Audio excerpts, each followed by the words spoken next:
सर्वच आशा स्वयंसेविका आणि जे 25,000पेक्षा कमी पगार असलेले कर्मचारी आहेत अशा कर्मचाऱ्यांसाठी मंत्रिमंडळ बैठकीत एक महत्त्वपूर्ण निर्णय घेण्यात आलेला आहे। यांना एक लाभ देण्यात आलेला आहे, ज्या लाभामुळे त्यांच्या आणि त्यांच्या कुटुंबाला एक मोठा दिलासा मिळालेला आहे। नेमका हा लाभ कोणता आहे, हा लाभ कोणत्या कर्मचाऱ्यांना घेता येणार, कोणत्या आशा सेविकांना घेता येणार, याचा इन डिटेल हा व्हिडिओ असणार आहे। त्यामुळे व्हिडिओ स्किप न करता शेवटपर्यंत पाहायचा आहे। चॅनलवर पहिल्यांदा आला असेल तर अशाच महत्त्वपूर्ण आणि गव्हर्नमेंटच्या नवीन अपडेटसाठी चॅनल सबस्क्राइब करून शेजारील बेल आयकॉन सुद्धा ऑन करून ठेवा, म्हणजे असेच महत्त्वपूर्ण अपडेट तुमच्यापर्यंत रेग्युलर पोहोचत राहतील। तर नमस्कार, मी पूनम आणि तुम्ही पाहत आहात पुन्हा एक नवीन अपडेट। राज्यातील ज्या आशा सेविका आहेत, अंगणवाडी सेविका आहेत, अशा सर्व आशा सेविकांसाठी आणि अंगणवाडी सेविकांसाठी आणि जे 25,000पेक्षा कमी पगार असलेले राज्य सरकारी कर्मचारी, कंत्राटी कर्मचारी अशा सर्व कर्मचाऱ्यांसाठी राज्य सरकारने कालच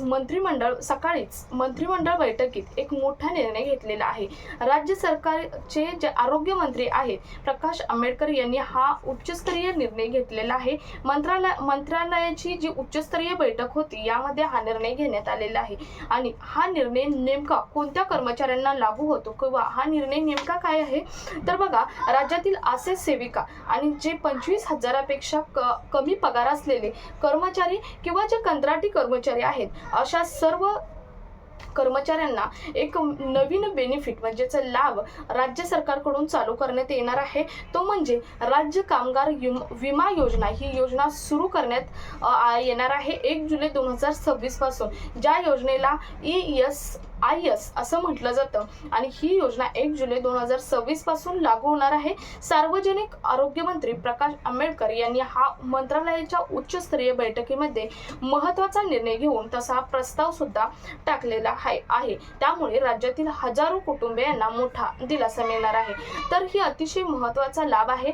हा लाभ कोणते कर्मचारी घेऊ शकतात, तर हा लाभ ही आशा सेविका, राज्यातील ज्या आशा सेविका आहेत त्यांना मिळणार आहे। शिवाय 21,000पेक्षा कमी वेतन असणारे सर्व कर्मचारी, त्यानंतर आरोग्य विभागातील कंत्राटी कर्मचारी, पतसंस्था असतील त्यातील कर्मचारी, तसेच स्वयंरोजगार असणारे कर्मचारी, त्यानंतर रेशन दुकानात जे कामगार म्हणून काम करतात त्यांना सुद्धा या योजनेचा लाभ घेता येणार आहे। तसे खाजगी शाळांमध्ये कर्मचारी असतात, शिक्षक असो किंवा शिपाई असो, क्लर्क असो, या सर्वांना याचा लाभ घेता येणार आहे। तसेच वाचनालयामध्ये कर्मचारी म्हणून काम करतात या सर्वांना याचा लाभ हा घेता येणार आहे। तर ही अतिशय महत्त्वाची योजना आहे ज्याचं नाव आहे राज्य कामगार विमा योजना।